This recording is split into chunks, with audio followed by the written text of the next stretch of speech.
ஒரு வேட்டை நாய். ரேஞ்சர் ஒருத்தன் அந்த நாயை கூட்டிட்டு வந்து ஒரு காட்டுல ஒரு கேம்ப் போடுற. வேட்டை நாய் ரவுண்ட்ஸ்க்கு போகுது. வேட்டை நாய் பார்த்துக்கிட்டே இருக்கும்போது ஒரு சிறுத்தை வேட்டை நாயை பார்த்துருச்சு. வேட்டை நாயை பார்த்த உடனே துரத்துதுங்க. நான் வேட்டை நாய் சும்மாவா, உயிருக்கு போராடுதுல, பயந்து அதுவும் ஓடுது.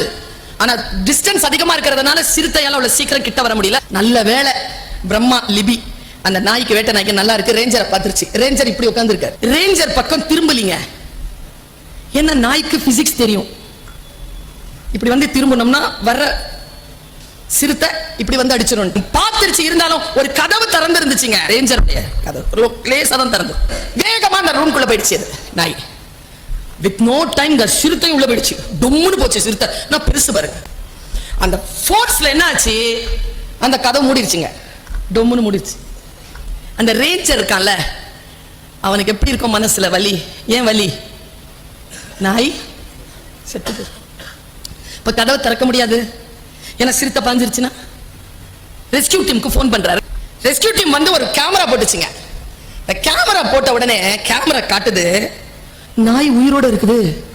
அந்த செவகமான அந்த ரூம்ல ஓரமா நாய் இப்படி கம்முன்னு இருக்கு. நீ பார்த்துட்டு இருக்க அந்த சிறுத்தைய. சிறுத்தை எங்க இருக்குன்னு கேமரா தேடினா மூடப்பட்ட கதவு இருக்குல்ல, அதுல போய் சாஞ்சிக்கிட்டு அந்த கதவை பார்த்துக்கிட்டு பயந்து நடுங்கிட்டு இருக்கு. இந்த காட்சியை காட்டிட்டு அந்த கேமராமேன் சொன்னா, இந்த சிறுத்தை இருக்குல்ல, அது பசியோட தான் இந்த நாயை வேட்டையாட தொடங்குச்சு.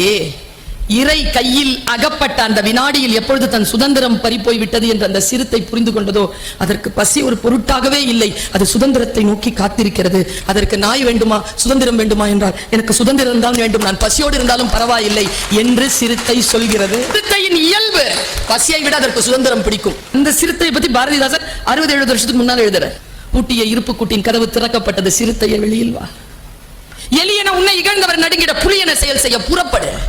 நம்மினை இருளினை விளக்க செம்புட் பறவையே சிறகை விரி எழு பற என்று எழுதுகிறார் பாரதிதாசன். அதனால் சொல்லுகிறேன் குழந்தைகளே, கல்விதான் சுதந்திரம். பல நேரங்களில் உங்கள் பசி வேட்டை உங்களை அடிமைப்படுத்தலாம்.